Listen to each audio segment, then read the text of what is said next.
Well, since I did a back-to-back comparison, I might as well do a interior comparison. Alright, it's the GT350, and like I was saying, I'm gonna bump my head getting in here.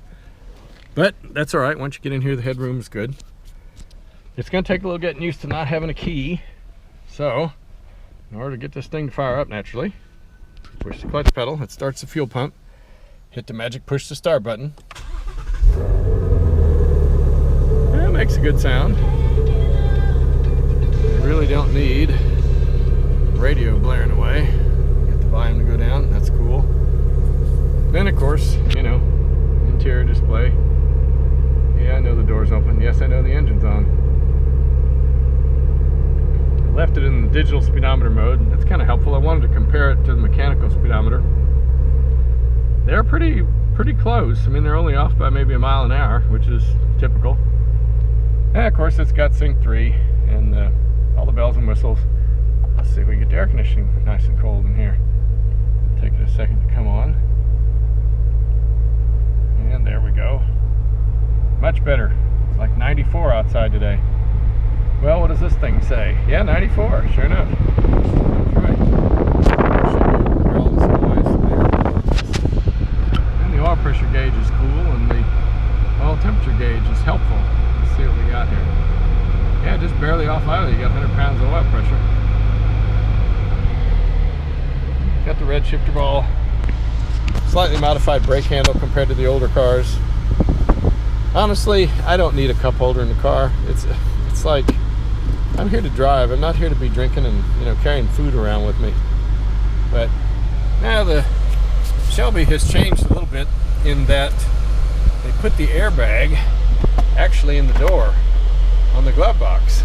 This in here is your airbag. So it moved the dash back. On the other Shelby, this sticks out farther and the airbag's in here. But it was one of those design changes. You know, Ford made a big deal out of it. And there's my little owner's book thing that keeps popping open. But anyway, it gives you extra room in here. And it fits me pretty well. I'm happy with it. I like the steering wheel. Got the soft Alcantara leather and then regular leather down at the bottom. Eventually I will use all the magic buttons on here. Right now I just use the volume controls and occasionally I answer the phone. I mean, as far as I'm concerned, we're supposed to be driving a car, not playing with electronics and stuff. But this has some changes compared to the other one, and I'll get over there and show you what that one does. Power this one down. I'll still never get used to that, pushing a button to turn the thing off and on. I prefer having a key, but I guess that's the price we pay for technology. Now let's go over here and see what happens on this one.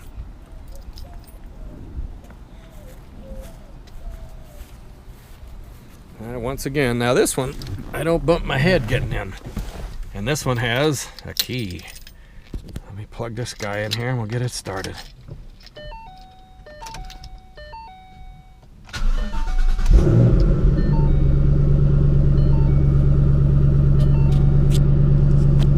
Get this air conditioning going. God, too much noise on the radio today.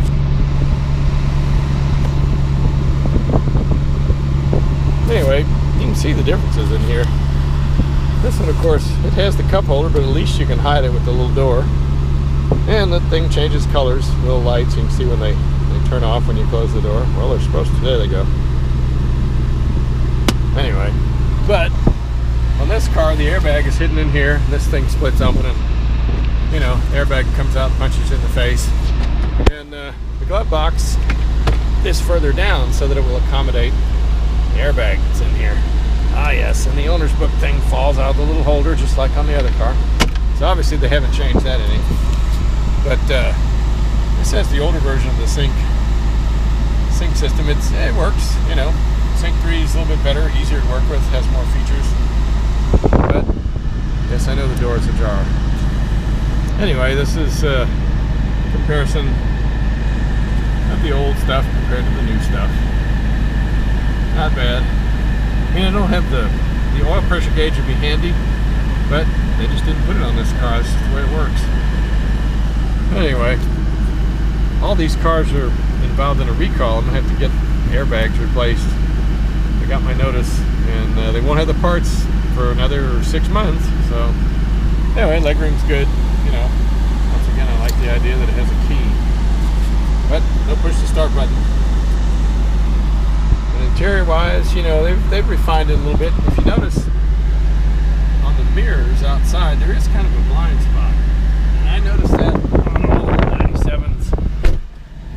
You look at this when you're trying to turn into a driveway or something, this thing gets in your way. And what they did was they eliminated this part in here and put a little arm on the GT350, and that eliminated that problem. Nice improvement.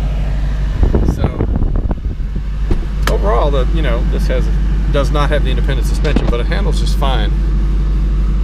But anyway, just wanted to show you some of the differences, comparison side by side. Hopefully that was helpful. We shall see. And I get to turn it off with the key. Oh, there you have it.